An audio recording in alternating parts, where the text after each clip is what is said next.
En esta oportunidad vamos a escuchar al ex ministro Carlos Romero, quien aclaró que no se puede anular el Congreso del MAS y pues se puede. El Tribunal Supremo Electoral, la verdad que ha ido contra algo que no puede hacer. Es ilegal lo que ha hecho el Tribunal Supremo Electoral. No se puede anular ese Congreso. Él no tiene esa facultad para hacerlo. Por unos papeles, por la falta de unos papeles, no puede anular todo un Congreso. Hoy el Tribunal Supremo Electoral ha tomado una decisión política. Esperaron un feriado para informar. La verdad que esto pasará a la historia como uno de los hechos más tristes del Tribunal Supremo Electoral, denunció Carlos Romero. Han anulado un Congreso sin ningún argumento que les puedan respaldar. Hoy Luis Arce Catacora quiere como de lugar inhabilitar a Evo Morales. Durante todos estos 3 años solo se dedicaron a perseguir, a denunciar a Evo Morales. Vamos a escuchar pasajes de las declaraciones que dio al respecto Carlos Romero. Quien nos acompaña en el programa el día de hoy, el doctor Carlos Romero, a quien lo saludamos muy cordialmente. Doctor, ¿cómo le va? Muy buenos días, qué gusto de saludarle. Buenos días, Ramiro, un gusto saludarle. Yo me encuentro en este momento en la ciudad de La Paz y, como siempre, muy agradecido por participar en el programa. Muchas gracias, doctor. Bueno, suponíamos que estaba en Santa Cruz. Gracias, doctor. Empezamos el programa y creo que ha generado una gran sorpresa para muchos, diría yo, en el país, para quienes hacemos seguimiento a lo que viene aconteciendo y para quienes son y somos militantes del MAS y PSP. La información que inicialmente se filtró a través de un personero del órgano electoral indicando de que el Tribunal Supremo Electoral habría decidido anular, no hacer valer el Congreso del MAS y PSP de los días 3 y 4 del mes de octubre, y lo hacen justamente en un momento en el que estamos comenzando a vivir esos días, la festividad de Todos los Santos, el Día de los Difuntos. Extrañamente, tenemos esta información que, reitero, para muchos ha sido una gran sorpresa. ¿Cómo recibió la información y qué lectura le da todo esto, doctor, esa información que ya es conocida en el país? Sí, bueno, ya teníamos alguna información preliminar de que eh, hubo una reunión de los integrantes del CIPSE con el ministro de Justicia en días pasados. Tuvimos también el conocimiento de que había una presión política muy fuerte del Ejecutivo hacia el Tribunal Electoral. Y entonces pensábamos que el Tribunal Electoral iba a actuar en el marco de la ley, institucionalmente, pero claro, uno no puede descartar también ningún tipo de estas sorpresas. Más aún cuando se trata de una organización del campo popular, del pueblo, y que ha sido objeto de tanta persecución en toda su historia. Em, pero sí nos ha llamado poderosamente la atención el argumento que se ha utilizado. Es decir, un argumento que es realmente de lo más inverosímil, de lo más forzado, porque no se puede anular un Congreso porque supuestamente alguna certificación de militancia supuestamente no se ha anexado en el informe. O sea, eso no es una causal de anulación de un acto jurídico. El Congreso es evidentemente un hecho político, pero también es un hecho jurídico. ¿Por qué? Porque es un acto político que se ha enmarcado en la Constitución política, en la Ley de Organizaciones Políticas, en sus reglamentos, en el Estatuto Orgánico del Movimiento al Socialismo, que ha sido ratificado por el propio Tribunal Electoral y por el Tribunal Constitucional Plurinacional, por el TCP. Entonces, como tal, es un hecho jurídico. Y un hecho jurídico eh, mm, es tal porque se enmarcan las leyes. Si no fuera hecho jurídico, si fuera un hecho viciado de nulidad, habría nacido nulidad del derecho. Es decir, estaría afectado de un vicio de nulidad absoluta. ¿En qué caso podría un congreso de una organización política encontrarse viciado de nulidad absoluta? Cuando, por ejemplo, hubieran participado, tomando decisiones por esa organización, militantes de una organización política diferente. O cuando no se hubieran cumplido los dispositivos de fondo del estatuto. Por ejemplo, que la directiva y sus comisiones no hubieran sido electas a través del mecanismo establecido estatutariamente. Entonces, esos sí serían vicios de nulidad. En ese caso, el Congreso ya no podría reputarse como un hecho jurídico. Pero si falta un papel o unos papeles de registro de militancia, eso no es causal de anulación. Es decir, cuando falta un papel, lo que tiene que hacer la instancia correspondiente es, así faltaré, se dice, muy bien, señor, presente el papel. Porque eh, el órgano electoral además tiene toda la base de datos.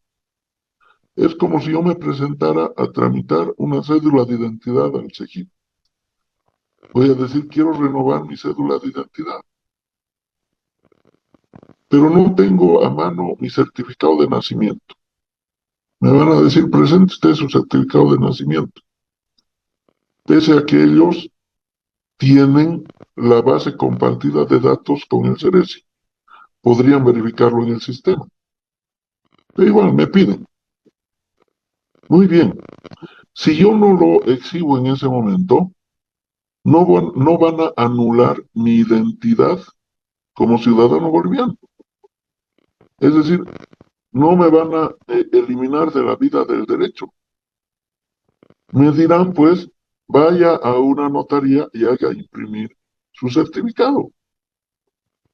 Pero peor aún, si el órgano electoral es la instancia que por ley acredita la militancia política de los ciudadanos, ¿cómo es posible que diga el certificado de militancia política, que supuestamente no ha sido anexado, es el motivo para anular el Congreso? O sea, eso realmente es demasiado grosero. Es demasiado grosero, demasiado alevoso, demasiado prepotente. Es realmente una vergüenza en la carrera profesional de los miembros de ese tribunal electoral. Entonces, eso es un pretexto. No hay un razonamiento jurídico válido. Es una decisión política. Y hay un poco, hemos recordado, además, una decisión política propia de cobardes. Porque las decisiones políticas se las adopta de cara al pueblo, como decía Marcelo Quiroga Santa Cruz, de frente. No se busca esconderse detrás de un feriado, ¿no? Para que el feriado, de una fecha tan simbólica además, sirva como coraza para esconder una aberración jurídica del Tribunal Electoral por orden política de Arce Catacora y de Choquehuanca.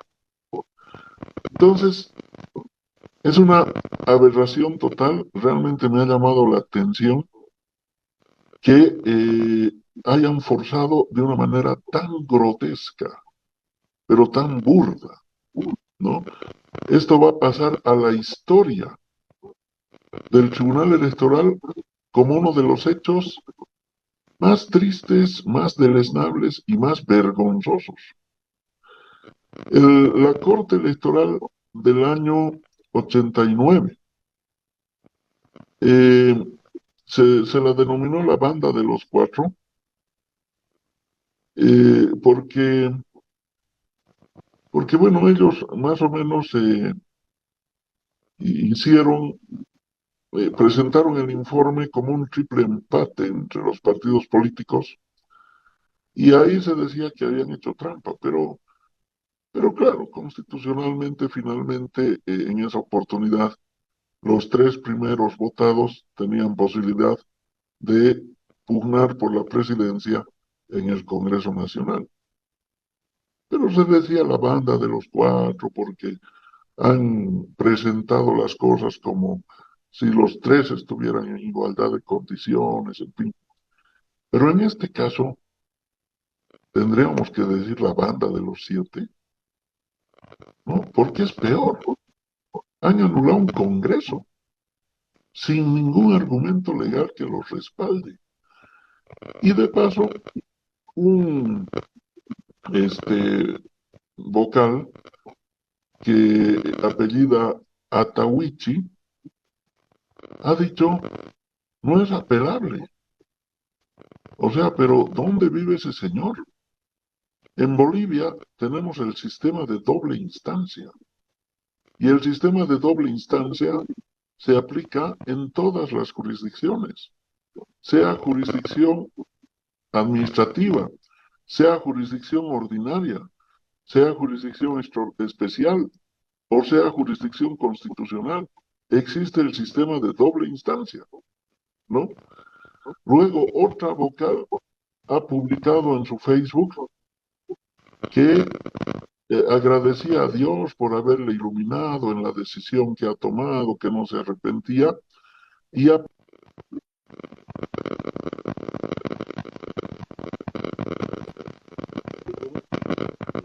aparecen como 50 fotografías de esa vocal con una integrante de Creemos en Santa Cruz. No me refiero a la vocal de apellido San Martín. Entonces, imagínense, en manos de quién está la administración de la democracia en Bolivia. Esta es una decisión política. Como tal la hemos denunciado. Nos ha hecho recuerdo, Ramiro, triste y dolorosamente, tristemente, al nacimiento de la República de Bolivia, cuando se había instaurado un régimen de democracia censitaria. Se llamaba así porque la policía hacía el censo y en el censo se establecía quién sabía hablar, leer y escribir en español, quién tenía patrimonio, quién tenía renta y quién tenía impuestos. Y resulta que los indígenas, por ejemplo, pagaban impuestos, el tributo indigenal. De hecho, en una investigación de Silvia Rivera que adjunta la documentación oficial del Estado de esa época, en Oprimidos pero no vencidos, demuestra que el tributo indigenal cubría más del 50% de los ingresos fiscales del Estado boliviano. Pero resulta que al indígena no se le reconocía derecho de ciudadanía. No podía hacer política. Estaba prohibido por constitución. Se estableció el régimen de democracia, de democracia censitaria y de voto calificado. Resulta que Bolivia nace con 1,5 millones de habitantes y solamente 40.000 personas sabían hablar y leer en idioma español. O sea que habían organizado un Estado para 40.000 personas y quedaban fuera del Estado casi 1,5 millones de habitantes, además originarios, ancestralmente de este país. Así vivimos en el régimen de democracia censitaria hasta la Revolución de 1952. En la Revolución de 1952 se instituye el voto universal, aunque las condiciones, los requisitos, igualmente eran excluyentes, porque los requisitos eran muy rígidos. Y entonces, ¿quiénes podían postularse de candidatos? Solamente los criollos. Y quedaban excluidos los indígenas. Por eso se decía en la época del MNR el voto campesino, como si fueran ovejas, como si fueran rebaño, ¿no? Ese era el voto campesino, porque al indígena, al campesino solamente se lo utilizaba para el voto. Entonces, ¿cuándo se ha roto todo eso? Y claro, sabemos en el neoliberalismo, la Constitución Política del Estado de 1964, con pequeñas modificaciones que regía hasta la época del neoliberalismo, había creado el régimen agrario campesino y era un régimen especial, ¿no? Como si los indígenas fueran unas personas especiales. Igualmente había el Ministerio de Asuntos Campesinos, Ministerio de Asuntos Indígenas, luego, como un ministerio para un grupo especial, ¿no? O sea, en la Constitución Política del Estado desde 1964 hasta la Asamblea Constituyente del año 2006, resulta que los indígenas y campesinos eran sometidos a un régimen especial. ¿Y qué quiere decir un régimen especial? Que ellos no gozaban de los derechos fundamentales de la Constitución en materia de ciudadanía particularmente. ¿Por qué? Porque resulta que en las constituciones del liberalismo, los derechos fundamentales eh, regían directamente, no se sometían, no estaban condicionados a una reglamentación. En cambio, los regímenes especiales donde estaba el régimen agrario, campesino, eran considerados derechos especiales porque su vigencia estaba sujeta a la reglamentación, a la regulación desde el Ejecutivo a través de reglamentos, de decretos. Bueno, ley, obviamente, y decretos reglamentarios. Entonces, así se trató al campesino, al indígena. Por eso el presidente Evo siempre recuerda y dice, ¿cuál política? Pues ustedes, su política es la pala y el asadón. No, o sea, ustedes son animales de carga y animales de trabajo. No pueden hacer política. Esa es la decisión racista que vergonzosamente ha tomado el Tribunal Electoral hace unos días y debemos denunciarlas como tal. Lo demás, que alguna servidumbre mediática de la derecha pretenda decir, no, que no cumplían los requisitos, que no sé qué, mentira, falso, mil veces mentira. La verdad de los hechos es que había una decisión política para, quieren proscribir al MAS. Lo que no pudieron hacer los golpistas, proscribir al MAS, está intentando hacer Arce Catacora a través del Tribunal Electoral. Quieren inhabilitar a Evo Morales. Toda la vida han trabajado en eso. Quisieron tantas veces. Lo han expulsado del Congreso. Atentaron contra su vida. Tuvo que salir del país en 2019. Ahora pretenden inhabilitarlo. Han dado instrucciones para que le hagan juicios en todas las materias, en materia penal, en materia administrativa, que lo persigan con los impuestos, que lo persigan con procesos montados. A eso se dedican esta gente, ¿no es cierto? Porque quiere proscribir al MAS. Y ellos están sentados en la presidencia y en los ministerios gracias al MAS, gracias a que han usufructuado del instrumento político. Muy bien. Doctor Romero, le voy a pedir, por favor, que hagamos una reconexión mientras hago una contextualización de lo que ha explicado para volver a tomar nuevamente el tema, por favor, doctor Carlos Romero. Entonces, para nuestra amable audiencia, decirles que en esta mañana estamos con nuestro invitado especial, el doctor Carlos Romero. Él es abogado, ex ministro de gobierno, conoce muy bien los procedimientos. Y estamos analizando el tema de la resolución que se ha